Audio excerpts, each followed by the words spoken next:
दोस्तों, स्वागत है आपका अपने चैनल एग्ज़ाम राही में। और आज हम पढ़ने वाले हैं क्लास 7th के हिस्ट्री के एनसीईआरटी का चैप्टर नंबर 3 और जिसका शीर्षक है दिल्ली के सुल्तान। मैंने आपको कई बार बताया है कि हम एनसीईआरटी की रीडिंग कर रहे हैं और उसके जो भी की पॉइंट हमको मिल रहे हैं उसको हम नोट करते हुए चल रहे हैं। मैं आपको बोलता चल रहा हूँ, आप नोट करते हुए चल रहे हैं। यहाँ पे डिटेलिंग करना संभव नहीं है क्योंकि अगर यहाँ पे डिटेलिंग करेंगे तो काफ़ी सारी चीज़ें छूट जाएंगी। इसलिए डिटेल्ड क्लास जल्द ही आपके लिए उपलब्ध होगी। आप इस क्लास को अगर पसंद करते हैं, आपको अच्छा लग रहा है हमारा इनिशिएटिव, क्योंकि यूट्यूब में ऐसी कोई क्लास उपलब्ध नहीं है, तो आप चैनल को सब्सक्राइब कर लें। चैनल के वीडियो को और उन लोगों तक पहुँचाएं जिनकी वीडियो को ज़रूरत है, इस क्लास की ज़रूरत है, और लाइक करें। इसके साथ ही साथ कमेंट करके ये बताएं कि हमारा ये प्रयास आपके लिए कितना फ़ायदेमंद हो रहा है और साथ ही आपको और किस सुधार की आवश्यकता है। चलिए शुरुआत करते हैं। हमने अध्याय 2 में देखा कि कावेरी डेल्टा जैसे क्षेत्र बड़े राज्यों के केंद्र बन गए थे। कावेरी डेल्टा का तात्पर्य है कावेरी नदी जिस क्षेत्र से होकर के बह रही है उसके आसपास के क्षेत्र। क्या आपने गौर किया कि अध्याय 2 में एक ऐसे किसी राज्य का जिक्र नहीं है जिसकी राजधानी दिल्ली रही हो? अगर आपको ध्यान हो तो क्लास चैप्टर 2 जो हमने पढ़ा था तो उसमें ऐसे किसी राज्य का चर्चा नहीं हुआ जिसकी राजधानी दिल्ली रही हो। इसकी वजह यह है कि दिल्ली महत्वपूर्ण शहर 12वीं शताब्दी में ही बना। 12वीं शताब्दी का तात्पर्य है 1100 के बाद और 1200 के पहले। इसके पहले दिल्ली एक महत्वपूर्ण शहर नहीं था, इसलिए राजधानी नहीं बनी थी किसी की। तालिका 1 पर नजर डालिए। पहले तोमर राजपूतों के काल में दिल्ली किस साम्राज्य की राजधानी बनी? 12वीं सदी के मध्य में तोमरों को अजमेर के चौहानों, जिन्हें चाहमान नाम से भी जाना जाता है, ने परास्त किया। मैंने आपको पहले भी बताया था कि जो चौहान है उन्हें चाहमान भी कहा जाता है। इन्हीं का एक प्रसिद्ध शासक हुआ पृथ्वीराज तृतीय, जिसने मोहम्मद गोरी के साथ 1192-1191 में युद्ध किया था, जिसे तराइन के युद्ध के नाम से जाना गया। दूसरे युद्ध में चौहानों के राजा पृथ्वीराज चौहान तृतीय की पराजय हो गई थी। और यहाँ पे अभी आपने देखा तोमर, यहाँ पे तोमर के समय में भी जो दिल्ली है तोमरों की ही राजधानी थी। अभी आपसे पूछा गया था कि किसकी राजधानी थी, तो जो राजपूतों में तोमर राजपूत थे, इन्होंने ही दिल्ली में सर्वप्रथम अपनी राजधानी बनाई थी। इसके बाद तोमरों को चौहानों ने परास्त किया था और अपनी राजधानी उन्होंने नहीं बनाई रही होगी। तोमरों और चौहानों के राज्यकाल में ही दिल्ली वाणिज्य का एक महत्वपूर्ण केंद्र बन गया। इस शहर में बहुत सारे समृद्धशाली जैन व्यापारी रहते थे, जिन्होंने अनेक मंदिरों का निर्माण करवाया। यहाँ देहलीवाल कहे जाने वाले सिक्के भी ढाले जाते थे, जो काफ़ी प्रचलन में थे। अब आपको जो याद रखना है वो याद रखना है कि देहलीवाल जो सिक्के थे वो कहाँ पे चलते थे, तो ये दिल्ली में चलाए जाते थे। ये तोमरों के काल में भी चलते थे, और जब यहाँ पे चौहानों का शासन आया तो वो भी इस सिक्कों को चलवाते थे। ये आपका यहाँ पे की पॉइंट है, आपको इसको याद रखना चाहिए। साथ ही साथ जो यहाँ पे दिल्ली राजधानी है वो पहले राजपूत काल में राजपूतों में तोमर राजपूतों ने बनवाया था, ये आपको याद रखना है। चलिए हम लोग अभी आगे चलते हैं। 13वीं सदी के आरंभ में दिल्ली सल्तनत की एक स्थापना हुई और इसके साथ दिल्ली एक ऐसी राजधानी में बदल गई जिसका नियंत्रण इस उपमहाद्वीप के बहुत बड़े क्षेत्र पर फैल गया। तालिका 1 पर नजर डालिए और उन 5 वंशों की पहचान कीजिए जिनसे मिलकर दिल्ली की सल्तनत बनी। अर्थात ये सल्तनत काल की बात कर रहा है। सल्तनत काल में कौन कौन से राजा थे, कौन कौन से वंश थे, उनकी बात कर रहा है। और 13वीं सदी का आरंभ मतलब 1200 के बाद 1201, 2, 3 जैसे जैसे बढ़ते जा रहे हैं, वहाँ पे 13वीं सदी हुआ, वहाँ पे दिल्ली सल्तनत की स्थापना होती है। और अभी जो दिल्ली एक छोटी राजधानी हुआ करती थी और एक छोटा शहर हुआ करता था, वाणिज्य के हिसाब से बड़ा क्षेत्र हुआ करता था, राजधानी के हिसाब से छोटा क्षेत्र था, अब वो बड़े क्षेत्र में तब्दील हो चुका है। और अब यहाँ पे जो नियंत्रण रखना है वो राजाओं को इसके बहुत बड़े क्षेत्र पे रखना है, क्योंकि इसका क्षेत्र काफ़ी विस्तृत है। तो इस तरह से दिल्ली जो है अब एक महत्वपूर्ण केंद्र बन गई, और राजधानी तो बनी ही थी और एक और भी महत्वपूर्ण केंद्र बन गई। हम लोग आगे चलते हैं। जिस इलाके को हम आज दिल्ली के नाम से जानते हैं, वहां इन सुल्तानों ने अनेक नगर बसाए। मानचित्र 1 में देखकर देहली एक कोहना, सीरी और जहांपनाह को पहचानिए। ये आप यहाँ पे मैप को देखिए, ये जो हो यमुना नदी बह रही है, ये दिल्ली का क्षेत्र है।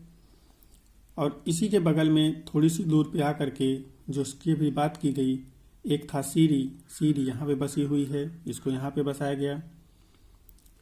जहांपनाह यहाँ पे बसा, और देहली एक कोहना यहाँ पे था। 1 2 3 तीन क्षेत्र हैं, एक यहाँ पे ये हुआ और एक यहाँ पे ये हुआ। 3 क्षेत्र हैं, सीरी, जहांपनाह और देहली एक कोहना, जिसे दिल्ली के सुल्तानों ने बसाए थे। यहाँ पे हम लोग देखते हैं दिल्ली के शासकों के नाम एक साथ यहाँ पे दिए गए हैं। ये आपके लिए बहुत ही काम की तालिका है, और जो भी नाम इसमें आपको मिल रहे हैं, इन नामों को आपको याद रखना चाहिए, और ये कोशिश करनी चाहिए कि जो सन हैं ये भी आपको कंठस्थ हों, लगभग कंठस्थ हों। तो देखते हैं जो राजपूत वंश हैं, उसमें जो पहल तोमरों ने शासन किया था, जैसा कि आपने पीछे भी देखा था, वो 8वीं 12वीं शताब्दी में 1665 के आसपास तक उन्होंने शासन किया था। अनंगपाल नाम के शासक था, उसने 1130 से 1145 तक शासन किया। यहाँ पे चौहानों ने आक्रमण किया और 1165 में दिल्ली पे अपना शासन शुरू किया, और 1192 में तक रहे वो।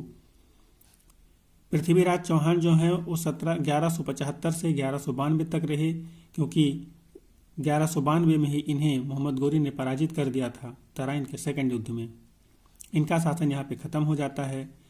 इसके बाद यहाँ पे तुर्कों का शासन शुरू होता है दिल्ली पे, जो 1206 से लेकर के 1290 तक चलता है।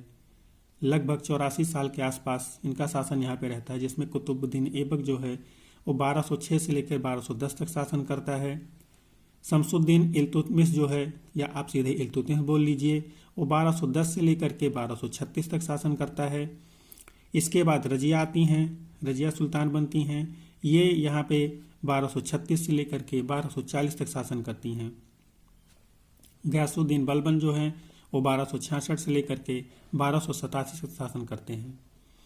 आप अगर इन सन को थोड़ा सा मिस भी करते हैं तो चल जाएगा, लेकिन आपको ये क्रम जो है ये याद रखना चाहिए, याद होना चाहिए, क्योंकि जब आप इसको एडवांस में चलेंगे तो इसी क्रम से और इन्हीं चारों लोगों को ही आपको डिटेल में पढ़ाया जाएगा। और भी सारी चीज़ें होंगी, लेकिन इनको आपको डिटेल में पढ़ना रहेगा वहाँ पे। तो इन क्रम को आपको याद रखना रहे, ये किस क्रम से शासन यहाँ पे किए थे। आप यहाँ पे देखिए जो इल्तुतमिश था, उसका जो मकबरा बना हुआ है वो इस तरह से बना हुआ। आप इसकी कलाकृति को देख सकते हैं, स्थापत्य को देख सकते हैं। ये यहाँ पे अलाई दरवाज़ा बना हुआ है। इसके बारे में भी आपको आगे पढ़ने को मिलेगा। जब आप एडवांस में पढ़ेंगे तो इसके बारे में आपको जानकारी मिलेगी। ये अलाई दरवाज़ा है, आपको इसको देखना चाहिए और ध्यान रखना चाहिए। और यहाँ पे जो आप देख रहे हैं, ये फिरोज शाह तुगलक का मकबरा है। मकबरे का अर्थ होता है उनके मरने के बाद उन्हें जहाँ पे दफनाया गया, उसी को मकबरा बोलते हैं। इसी के अंदर उनकी डेड बॉडी को दफना दिया जाता है, दफना दिया गया था। तो ये इनका मकबरा है। अभी यहाँ पे खिलजी वंश का शासन आता है। 1290 से लेकर के 1320 तक इनका शासन यहाँ पे रहता है, जिसमें जलालुद्दीन खिलजी शासक बनता है। वो 1290 से लेकर के 1296 तक रहता है। और अलाउद्दीन खिलजी शासन में आता है तो 1296 से लेकर के 1316 तक रहता है। आपको खिलजी वंश में इन दोनों नामों को याद रखना है। उसके बाद फिर तुगलक वंश आता है, जो 1320 से लेकर के 1414 तक शासन करता है। ये इसमें जो शासक आते हैं पहले, वो गयासुद्दीन तुगलक आते हैं, जो 1320 से लेकर के 1324 तक शासन करते हैं। उसके बाद मोहम्मद तुगलक आते हैं। फिर ये यहाँ पे 1324 से लेकर के 1351 तक शासन करते हैं। और फिर यहाँ पे फिरोज शाह तुगलक आते हैं, जो 1351 से लेकर के 1358 तक शासन करते हैं, 1388 तक शासन करते हैं। अब आगे हम लोग देखते हैं कि चूंकि जो तुगलक वंश था वो 1414 तक चला था, यहाँ पे कुछ और भी शासक हैं, लेकिन वो महत्वपूर्ण नहीं हैं, इसलिए इनके बारे में यहाँ पे नहीं बताया गया। आगे हम लोग देखते हैं। यहाँ पे देखिए, अब सैयद तुगलक वंश के बाद सैयद वंश का शासन आता है, जो 1414 से लेकर के 1451 तक शासन करते हैं, जिसका जो प्रमुख शासक है वो है खिज्र खां। ये 1414 से 1421 तक शासन करता है। उसके बाद इसके कुछ और शासक हैं जिनके नाम इंपॉर्टेंट नहीं हैं। फिर लोधी वंश का शासन आता है, ये 1451 से 1526 तक शासन करते हैं, जिसमें जो बहलोल लोधी है ये प्रमुख शासक है, जो 1451 से 1489 तक शासन करता है। इस तरह से आपने देखा अभी जितने राजाओं के नाम दिल्ली के शासक थे, और इन के नामों में कन्फ्यूज़न बहुत है। जैसे हो गया गयासुद्दीन तुगलक, मोहम्मद तुगलक, फिरोज शाह तुगलक, इसमें कन्फ्यूज़न बहुत होता है। इसलिए आपको इन नामों को बहुत ही अच्छे से याद रखना चाहिए, याद रख लेना चाहिए, जिससे आप भूले नहीं। आपने देखा अलाउद्दीन खिलजी, जलालुद्दीन खिलजी, कहाँ अंतर है? बहुत ही राइमिंग वर्ड टाइप से हो जा रहे हैं, इसलिए आपको ध्यान से इसको याद करना चाहिए। हम लोग आगे चलते हैं इस चैप्टर में। दिल्ली के सुल्तानों के बारे में जानकारी कैसे मिलती है? हालांकि अभिलेख, सिक्कों और स्थापत्य के माध्यम से काफ़ी सूचना मिलती है, मगर और भी महत्वपूर्ण वो इतिहास, तारीख हैं जो सुल्तानों के शासनकाल में प्रशासन की भाषा फारसी में लिखे गए थे। अब आपको यहाँ पे शायद ना समझ में आया हो, लेकिन यहाँ पे एक पॉइंट आपके लिए और निकल के आ रहा है। जो सुल्तान थे उनका प्रशासनिक भाषा क्या था? तो यहाँ पे आपको बताया गया सुल्तानों की जो प्रशासनिक भाषा वो फारसी थी। आप इसको नोट कर लीजिए, सुल्तानों की प्रशासनिक भाषा फारसी थी। उनके जो भी प्रशासन के काम होते थे, कार्यकाज होते थे, वो फारसी भाषा में होते थे। तवारीख के लेखक, सचिव, प्रशासक, कवि और दरबारियों जैसे सुशिक्षित व्यक्ति होते थे, जो घटनाओं का वर्णन भी करते थे और शासकों को प्रशासन संबंधी सलाह भी देते थे। वे न्याय संगत शासन के महत्व पर बल देते थे। यहाँ पे अभी आपने ऊपर देखा जो तवारीख है, ये तारीख का बहुवचन है और कुछ यहाँ पे नहीं। जो तारीख लिखने का कार्य करते थे वो शिक्षित होते थे, अच्छे पढ़े लिखे होते थे। इनका कार्य था घटनाओं का वर्णन करना, शासकों को सलाह भी दिया करते थे, और न्याय संगत शासन हो इस पर उनका विशेष जोर रहता था। वो शासक को न्याय संगत बातें ही सलाह में देते थे। यहाँ पे एक छोटा सा वृत्तांत है उस समय के शासन के बारे में कि क्या इम्पोर्टेंट होता था, तो उसको हम लोग देखते हैं। ये फ़क्र ए मुदब्बिर ने लिखा है, राजा का काम सैनिकों के बिना नहीं चल सकता, सैनिक वेतन के बिना नहीं जी सकते। वेतन आता है किसानों से एकत्रित किए गए राजस्व से, मगर किसान भी राजस्व तभी चुका सकेंगे जब वे खुशहाल और प्रसन्न हों।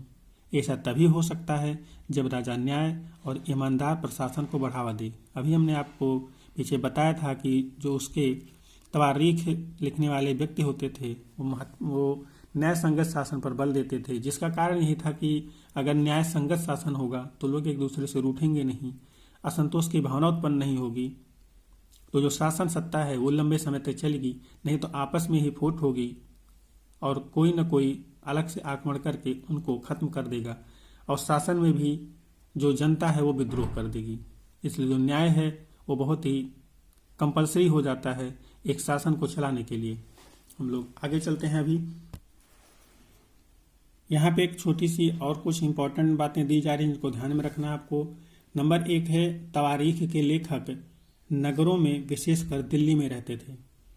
गांव में शायद ही कभी रहते हों। आपको पॉइंट तवारीख के बारे में याद रख लेना चाहिए कि नगरों में रहते थे।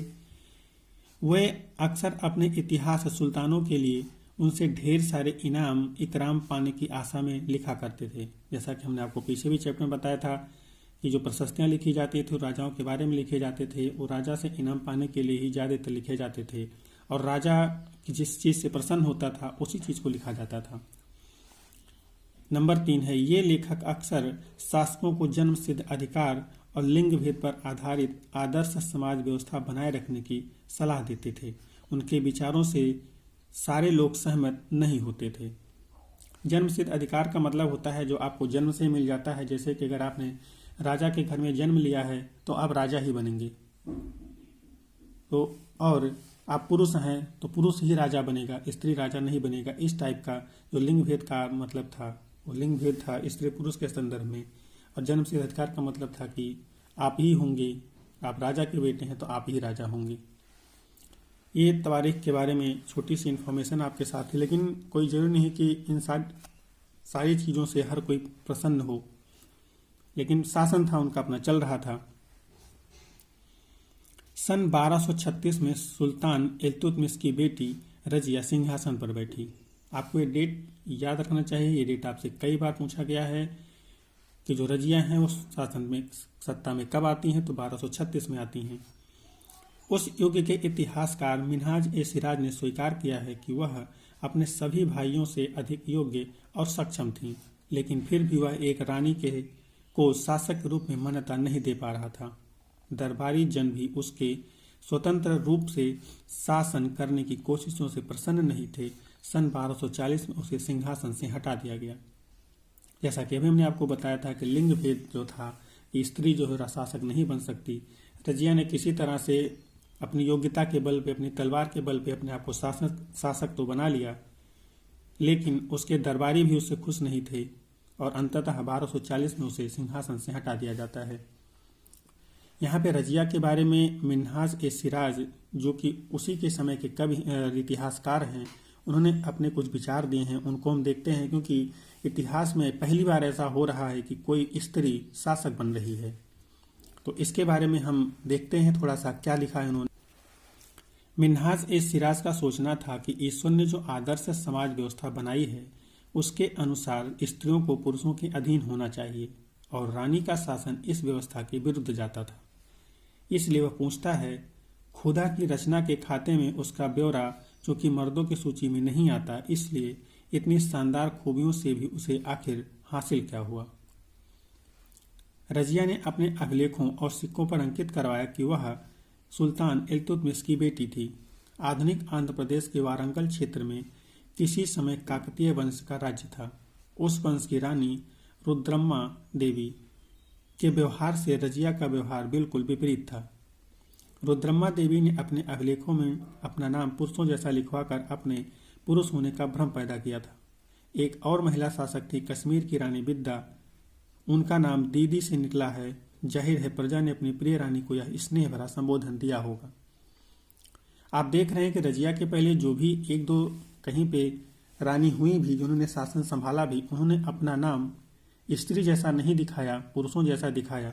लेकिन रजिया जो थी, इन्होंने अपना नाम पुरुषों जैसा नहीं, स्त्रियों जैसा ही दिखाया, जो उनका नाम था वही दिखाया। इस वजह से इनका विरोध जो है वो ज्यादा ही हुआ और इन्हें अंततः अपना शासन छोड़ना पड़ा। चलिए हम लोग आगे अपने चैप्टर में चलते हैं। दिल्ली सल्तनत का विस्तार गैरिसन शहर से साम्राज्य तक। हम लोग आगे इसको देखते हैं कि ये किस तरह से विस्तारित होता है, दिल्ली का विस्तार किस तरह से होता है, इसको हम लोग देखते हैं।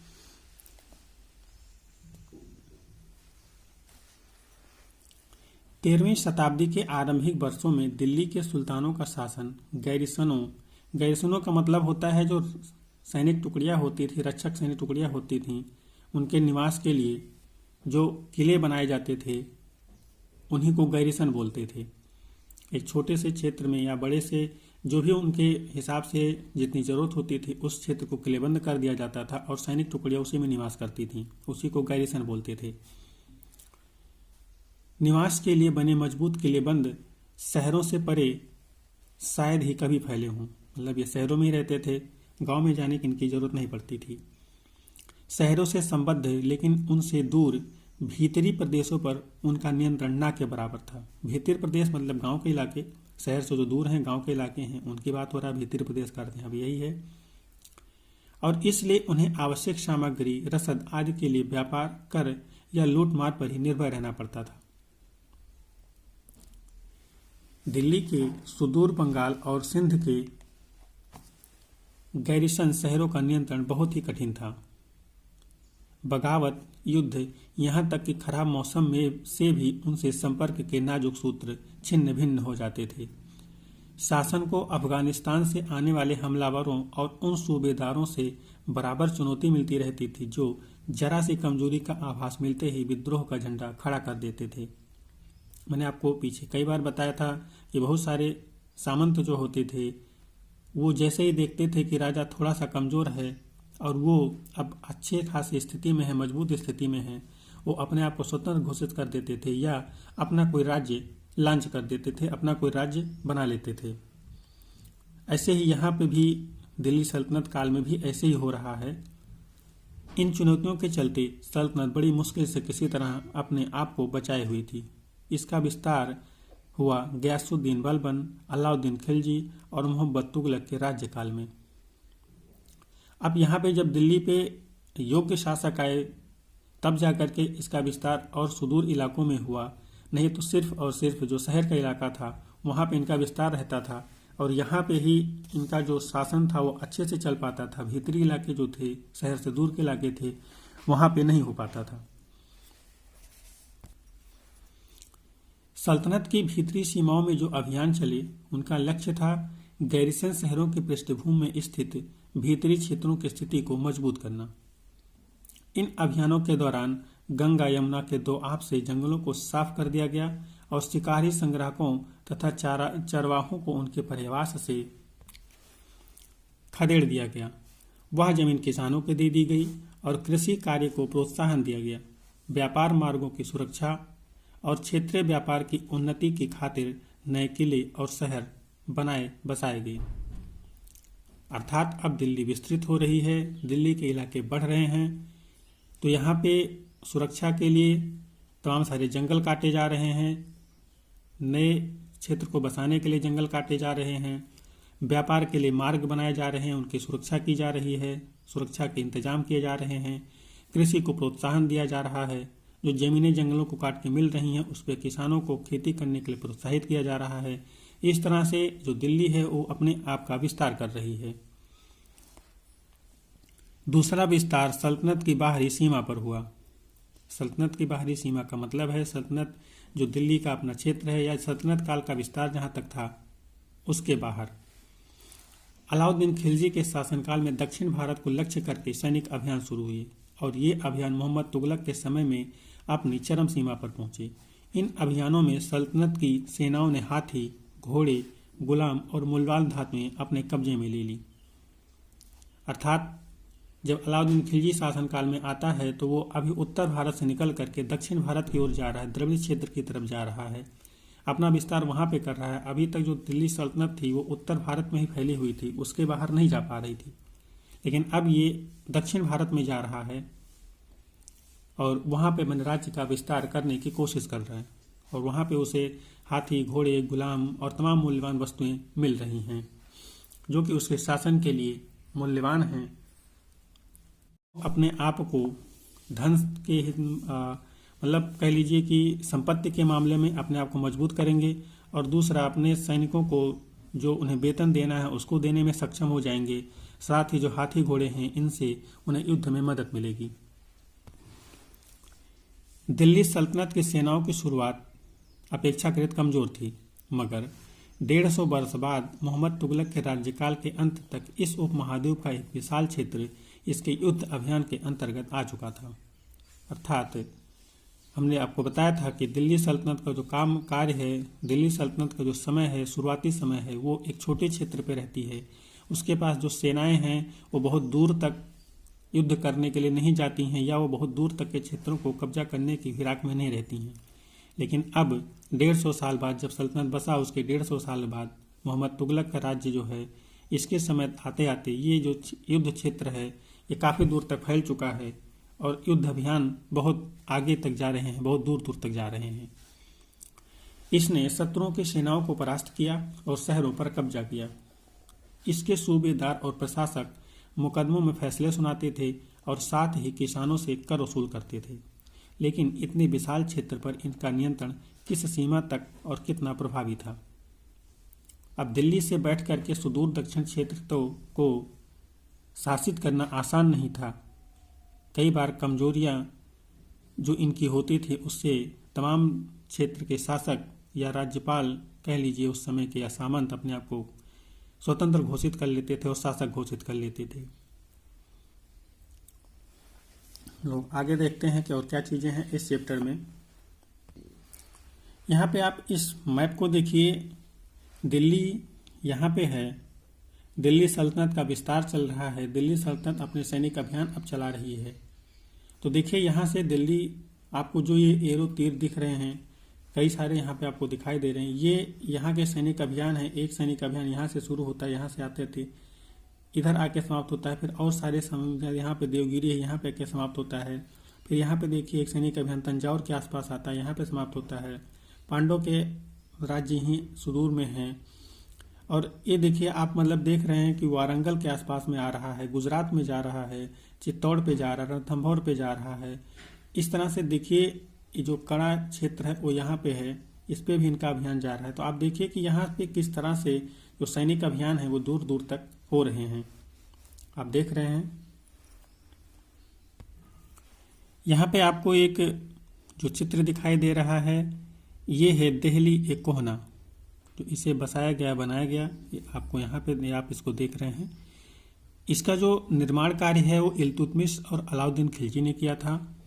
इनके शासनकाल में इसका निर्माण कार्य होता है, विस्तार होता है। लेकिन इसके ऊपर जो मीनारें बनती हैं वो 3 सुल्तानों ने मिलकर बनवाया था, 3 सुल्तानों के कार्यकाल में बना। पहला थे कुतुबुद्दीन ऐबक, दूसरे थे इल्तुतमिश और तीसरे थे फिरोज शाह तुगलक। इन्होंने इसके मीनार को बनवाया और जो दिल्ली एक कोहना शहर बसाया, इसको पुराना शहर भी बोलते हैं। इसका जो निर्माण कार्य है वो इल्तुतमिश के कार्यकाल में शुरू हुआ और अलाउद्दीन खिलजी के कार्यकाल में इसका विस्तार होता रहा। आपको इसको याद रखना चाहिए। चलिए देखते हैं इस चैप्टर में और भी क्या चीज़ें हैं। मस्जिद के बारे में हमको जानकारी यहाँ पे दी जा रही। मस्जिद क्या था? यह अरबी का शब्द है जिसका शाब्दिक अर्थ है ऐसा स्थान जहाँ मुसलमान अल्लाह की आराधना में सजदा। आप सजदा को याद रख लीजिएगा। सजदा क्या होता है? घुटने और माथा टेक कर जो प्रणाम किया जाता है सामने वाले को, उसी को सजदा बोलते हैं, करते हैं। जामा मस्जिद या मस्जिद ए जामी वह मस्जिद होती है जहां अनेक मुसलमान एकत्र होकर साथ साथ नमाज पढ़ते हैं। नमाज की रस्म के लिए सारे नमाजियों में से सबसे अधिक सम्माननीय और विद्वान पुरुष को इमाम नेता के रूप में चुना जाता है। इमाम शुक्रवार की नमाज के दौरान धर्मोपदेश खुतबा भी देता है। यहाँ पे आप याद रख सकते हैं, याद कर सकते हैं, जो शुक्रवार को धर्मोपदेश होता है मस्जिदों में, उसे खुतबा बोला जाता है। नमाज के दौरान मुसलमान मक्का की तरफ मुंह करके खड़े होते हैं। भारत में मक्का पश्चिम की ओर पड़ता है। मक्का की ओर दिशा को किबला कहा जाता है। अब यहाँ पे एक किबला शब्द आता है। किबला क्या होता है आपको इसे याद रखना चाहिए। जो मक्का की ओर की दिशा है उसी को किबला बोला जाता है, आपको इसे याद रखना चाहिए। दिल्ली के सुल्तानों ने सारे उपमहाद्वीप के अनेक शहरों में मस्जिदें बनवाईं। इससे उनके मुसलमान और इस्लाम के रक्षक होने के दावे को बल मिलता था। समान आचार संहिता और आस्था का पालन करने वाले श्रद्धालुओं के परस्पर एक समुदाय से जुड़े होने का बोध उत्पन्न करने में भी मस्जिदें सहायक थीं। एक समुदाय का अंग होने के बोध को प्रबल करना जरूरी था, क्योंकि मुसलमान अनेक भिन्न भिन्न प्रकार की पृष्ठभूमियों से आते थे। आपने देखा कि मस्जिद किस तरह से लोगों को संगठित कर रही है। ये एक धर्म विशेष के लोगों को बांध के रखने का कार्य कर रही है।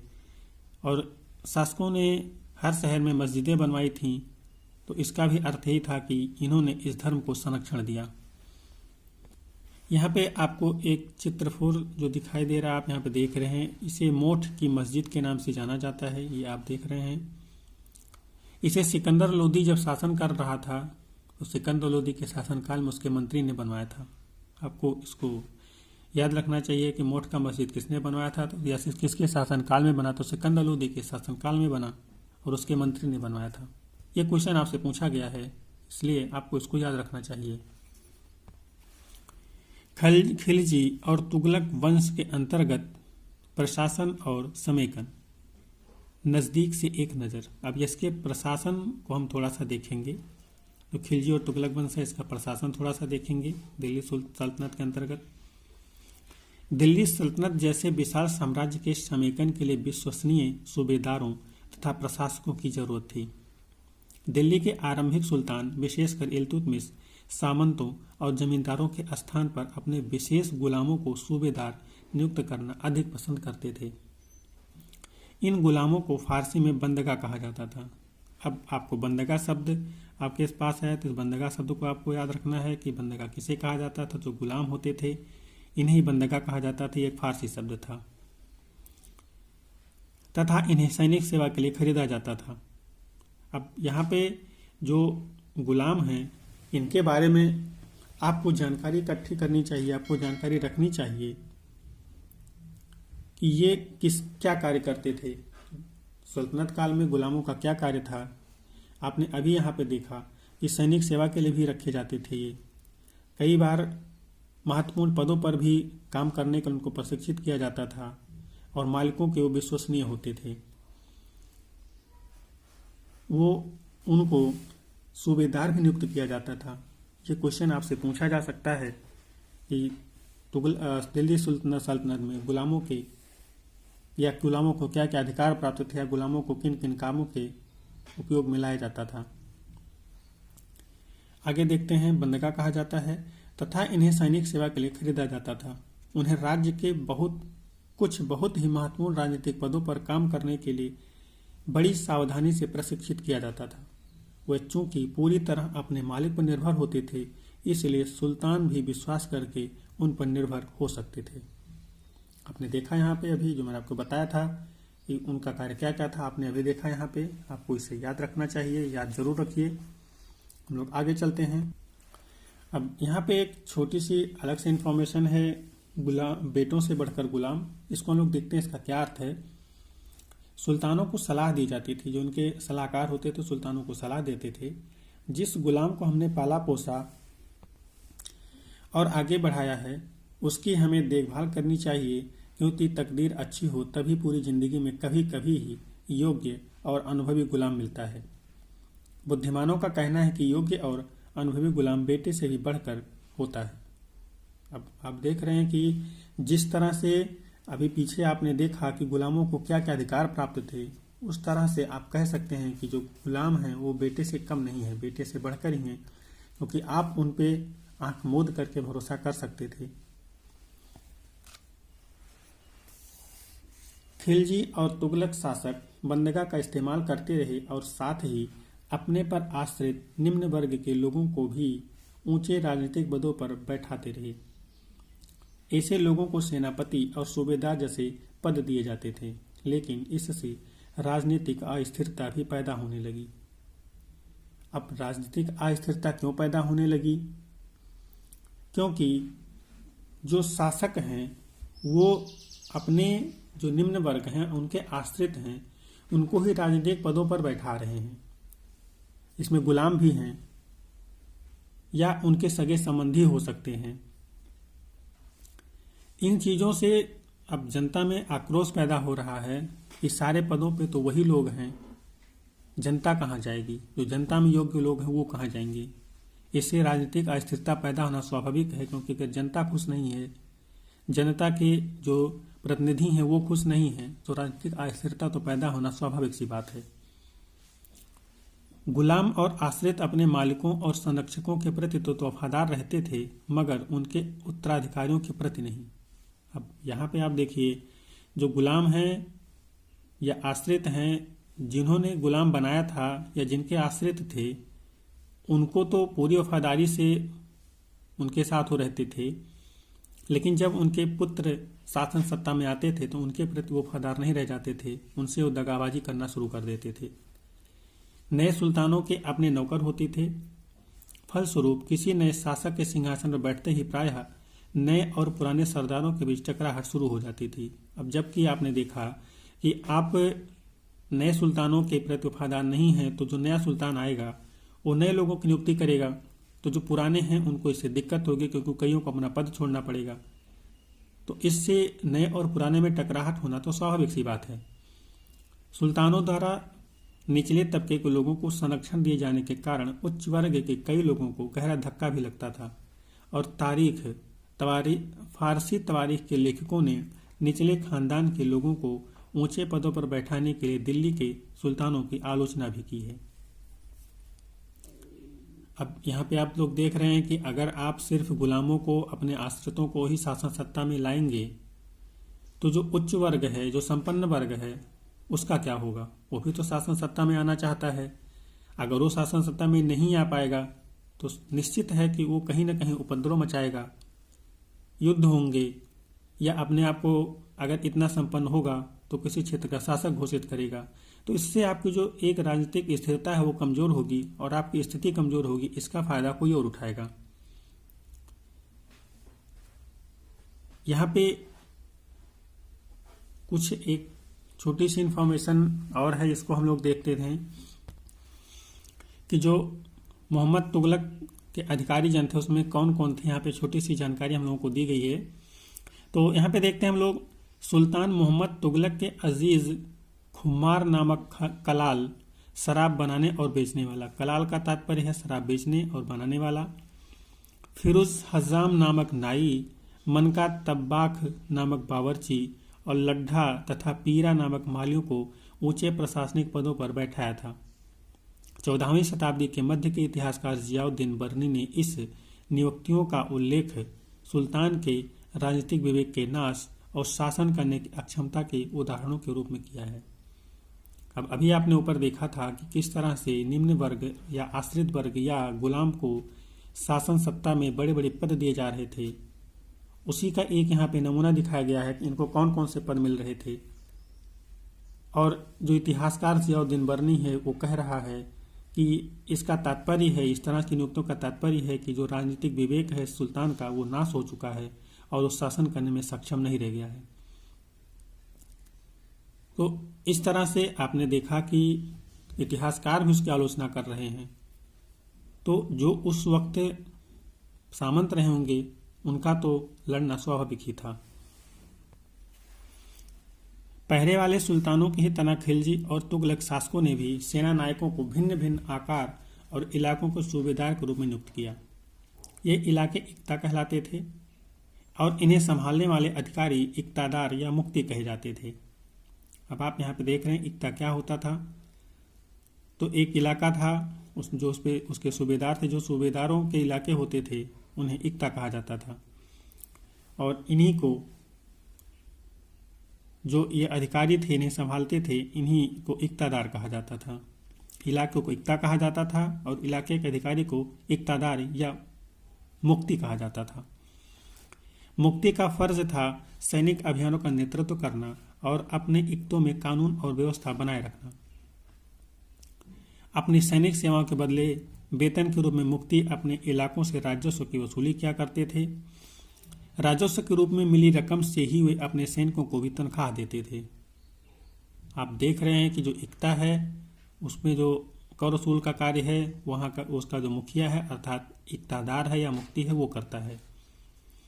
मुक्ति लोगों पर काबू रखने का सबसे प्रभावशाली तरीका यह था कि उनका पद वंश परंपरा से न चले और उन्हें कोई भी इक्ता थोड़े थोड़े समय के लिए ही मिले, जिसके बाद उनका स्थानांतरण कर दिया जाए।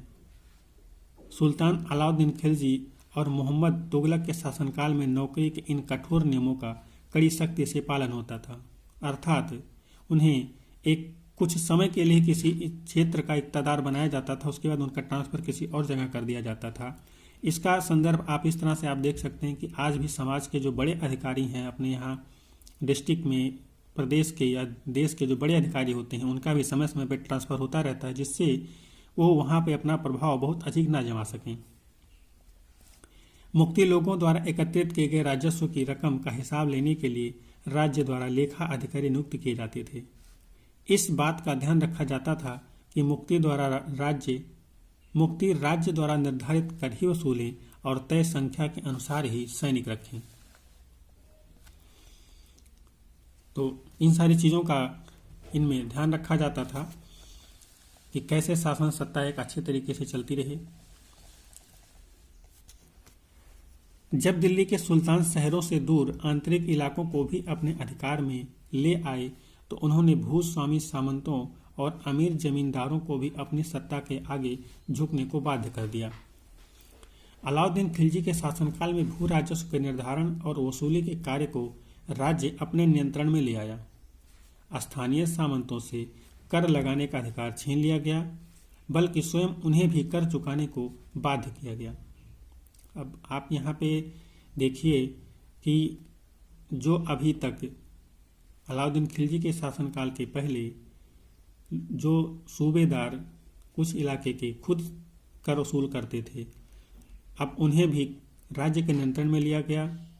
उन्हें कर वसूलने का अधिकार तो दिया गया, लेकिन उनसे भी कर अब राज्य ले रहा है।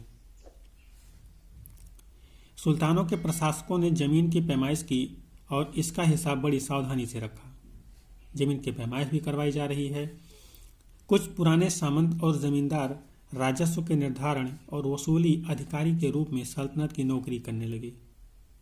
अर्थात अब जब सिचुएशन बदल रही है तो अब सरकारी नौकर भी बन गए, राज्य के नौकर हो गए। उस समय 3 तरह के कर थे। ये आपके बहुत ही काम की पॉइंट है, ये एग्जाम में पूछे जा चुके हैं।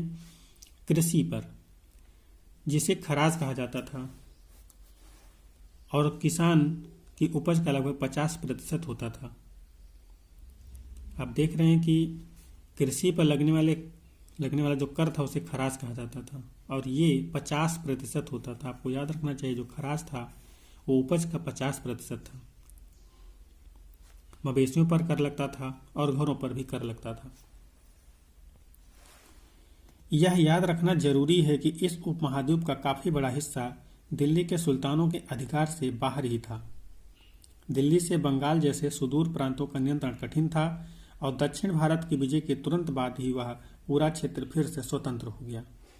यहाँ तक कि गंगा के मैदानी इलाकों में भी घने जंगलों वाले ऐसे क्षेत्र थे जिनमें बैठने के में सुल्तान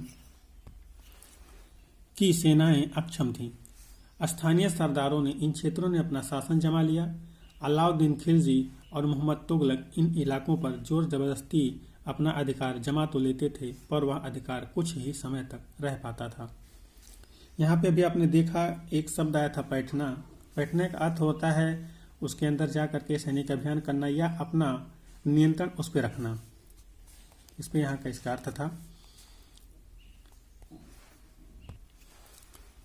अभी चूंकि हमने ऊपर सरदारों के बारे में देखा था, तो यहाँ पे सरदार और उनके किलेबंदी के बारे में एक इतिहासकार इब्न बतूता ने छोटा सा वर्णन दिया है। इसको हम लोग देखते हैं कि लोग कैसे अपनी किलेबंदी रखते थे। चट्टानी ओबड़ खाबड़ पहाड़ी इलाकों में बने किले बनाकर रहते थे और कभी कभी बांस के झुरमुटों में। भारत में बांस पोला नहीं होता, यह बहुत बड़ा होता है। इसके अलग अलग हिस्से आपस में इस तरह गुथे होते हैं कि उन पर आग का भी असर नहीं होता और वे कुल मिलाकर बहुत ही मजबूत होते हैं। आपने बांस के पेड़ों को देखा होगा, उसको कोठ बोलते हैं। वो एक साथ हजारों की संख्या में होते हैं और एक दूसरे में गुथे होते हैं। अगर उनमें कोई व्यक्ति बैठ जाए तो उसको वहां से निकालना या देख पाना संभव आसान नहीं होता है। सरदार इन जंगलों में रहते हैं जो इनके लिए किले के प्राचीर का काम देते हैं।